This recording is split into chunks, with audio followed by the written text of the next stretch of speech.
पहले मैं इसकी आपको डेफिनेशन लिखवाता हूँ, ठीक है। वन वन फंक्शन क्या होता है? A function f from a to b is said to be one one if each element of set A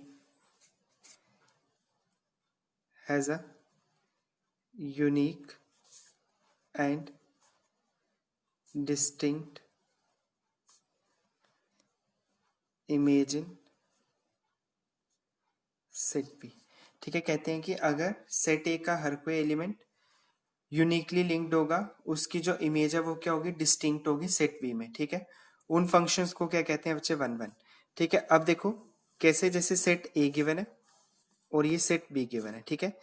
एक दो तीन, एक दो तीन, ठीक है। सेट ए का हर कोई एलिमेंट की सेट बी में इमेज दिख रही है, ठीक है। फर्स्ट केस ये, इसे क्या कहते हैं? F is one one. उसके बाद एक केस इसमें ये भी राइज होता है कि सेट ए और सेट बी, ठीक है। एक दो तीन, एक दो तीन चार, ठीक है। वन की इमेज, इसकी इमेज और इसकी इमेज, ठीक है। सेट बी में अगर एलिमेंट वेकेंट रह रहा है, ठीक है, उससे वन वन फंक्शन को कोई परेशानी नहीं है।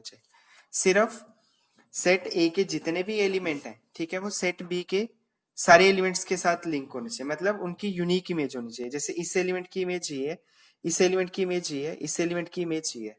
सिंपल बात कहूं तो सेट ए के हर एलिमेंट का एक एक तीर सेट बी के हर एलिमेंट को लगना, ठीक है, उसे क्या कहते हैं? वन वन फंक्शन, ठीक है। F is one one. अगर सेट बी में एलिमेंट वैकेंट रहता है तब भी बच्चे ये किस में कंसीडर किया जाता है? अंडर वन वन, ठीक है। अगर अभी हम आगे पढ़ेंगे, ठीक है, अगर कोई यहाँ पे सेट बी में कोई एलिमेंट वैकेंट रह जाए, इसे इंटो फंक्शन भी कहते हैं, ठीक है। अगर इस पूरे का नाम देखा जाए ना, इसका नाम होता है वन वन इंटो फंक्शन, ठीक है। कंबाइंड नाम जो होता है इसका क्या होता है? वन वन इंटो फंक्शन, ठीक है।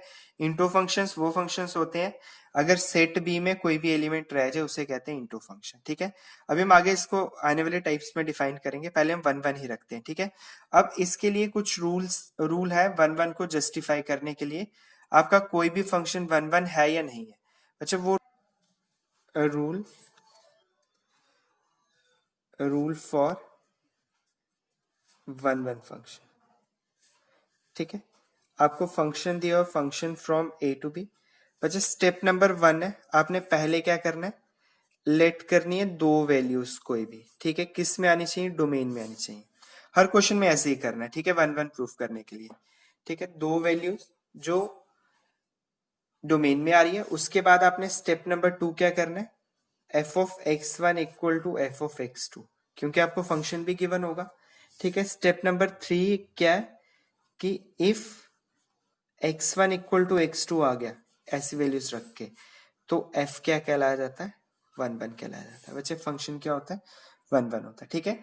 इसकी एग्जांपल देखिए, पहले मैं आपको मैपिंग से बता रहा हूं। और बच्चे अब देखो, किसी भी फंक्शन को ना वन वन प्रूफ करने के लिए या उसको सॉल्व करने के लिए, ठीक है, आपको कभी अगर इस तरह से दिया हो function from R to R, function from N to N, function from Z to Z, उसके बाद function from N to R, ठीक है, इस तरह के क्वेश्चन अगर कभी भी दिए हो, ठीक है, तो आप क्या यूज कर सकते हो?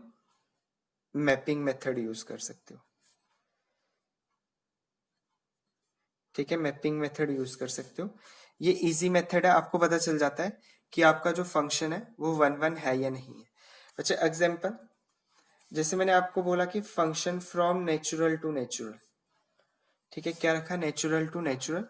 अब इसका डोमेन क्या है? नेचुरल, और कोडोमेन भी क्या है? ये क्या होगा? कोडोमेन। और फंक्शन दे दिया मैंने f x equal to x square, मैंने बोला चेक इंजेक्टिविटी, क्या ये फंक्शन वन वन है या नहीं है। अच्छा मैंने क्या बोला? पहले स्टेप क्या करते हैं? हम दो वैल्यूज लेते हैं डोमेन में, ठीक है। अब इस तरह से, ठीक है, अब देखिए आपका ये सेट ए है, ये सेट बी है, ठीक है, मतलब नेचुरल टू नेचुरल है। एक नेचुरल को मैंने ए ले लिया, एक नेचुरल को बी ले लिया। अगर मैं देखूंगा इन जनरल रखना चाहूं तो 1 2 3 2 so on to natural number जाएगा, यहाँ पर भी 1 से लेके so on to natural number values जाएंगी। मैं कोई भी दो वैल्यूज लेके चल रहा हूँ, ठीक है बच्चे। मैंने दो वैल्यूज ले ली, मैंने दो नेचुरल वैल्यूज ले ली, एक x1 लिया 2 और एक x2 लिया 3, ठीक है। और जो फंक्शन है बच्चे, फंक्शन f क्या गिवन है, एक्स स्क्वायर, फंक्शन क्या गिवन है, एक्स स्क्वायर। अब यहां से मैंने x1 पिक किया और यहां पे रखा, ठीक है, कितना हो जाएगा, 2 का स्क्वायर कितना होगा 4, 3 का स्क्वायर कितना होगा 9, मतलब 2 की इमेज कितनी आई 4 और 3 की इमेज कितनी आई 9। It means every element of set A has a unique and distinct image in set B. तो मैं सीधा कह दूंगा कि f क्या है, 1 1 है। बच्चे अगर यही क्वेश्चन, ठीक है, अगर यही क्वेश्चन दिया होता मुझे z टू z पे, ठीक है, तो फिर कहा जाता एफ एक्स चेक करो, एक्स स्क्वायर चेक इंजेक्टिविटी, ठीक है, क्या ये फंक्शन 1 1 है या नहीं है, ठीक है। तो मैं क्या करता, दो इंटीजर्स वैल्यू लेता। अब देखो, अब आपको पता है ये जो फंक्शन है ना, ये कंडीशन ट्रू ना बड़े नंबर्स पे बना सकता है, ठीक है। जब भी आपने इस तरह के क्वेश्चंस में चेक करना हो तो आपने ना इन क्वेश्चंस की गलती ढूंढनी होती है, ठीक है। ये क्वेश्चन गलत कहाँ पे होगा, ट्रू तो बहुत वैल्यूज पे ट्रू हो जाएगा, इंटीजर्स पे मैंने क्या करा, अगर आपको एक भी उसकी गलती दिख जाए कि जिसपे ये जस्टिफाई नहीं हो रहा, तो इट मीन्स वो सारों के लिए क्या माना जाएगा, फॉल्स माना जाएगा और वो फंक्शन 1 1 नहीं होगा।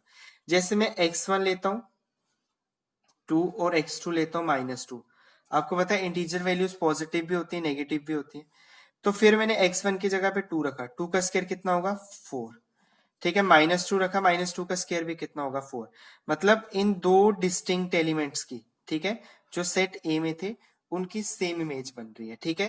तो ये 1 1 के रूल को सेटिस्फाई नहीं करा। 1 1 का रूल क्या कहता है कि सेट ए में जो भी एलिमेंट है उनकी सेट बी में डिस्टिंक्ट इमेज होनी चाहिए। अब यहाँ पे सेट ए में दो एलिमेंट्स थे, इन दोनों एलिमेंट्स की सेम इमेज बन रही है। अगर बच्चे कभी, ठीक है, दो एलिमेंट्स की एक ही इमेज हो, ठीक है, वो फंक्शन क्या होता है, फंक्शन इज नॉट 1 1। जो फंक्शन 1 1 नहीं होता वो फंक्शन होता है many one, function is many one. हमने आज दो टाइप कवर किए, एक किया मैनी वन और एक किया 1 1।